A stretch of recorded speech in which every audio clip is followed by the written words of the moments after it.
কে বলছে? যিনি বলেছিলেন ইয়া ভি এক মিনি পাকিস্তান है, ওর কথার উত্তর দেব। আমরা ভোটে হারাবো, রাষ্ট্রপতি শাসন চাই না, ভোটে হারাবো। বোলপুরের আইসি তার স্ত্রী আর মাকে রাজ্য সরকারের এসআরডি এর চেয়ারম্যান কেষ্ট মন্ডল বলছে 4 বার 5 বার করব।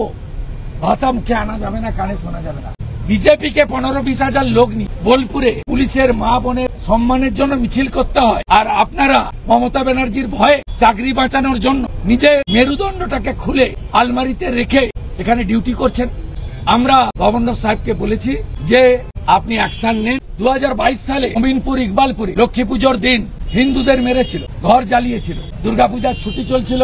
আমি কোর্টে গেছিলাম, অবসরকালীন বিচারপতি ছিলেন আজকে সুপ্রিম কোর্টের বিচারপতি মাননীয় জয়মাল্য বাগচি, এনআইএ দিয়েছিলেন। 25টা জিহাদি জেলে ছিল, ঠান্ডা ছিল 3 বছর, আরো 50টা জিহাদিকে ঢুকিয়ে দেওয়া উচিত জেলে এনআইএ এর হাতে, আবার 2 বছর ঠান্ডা থাকবে।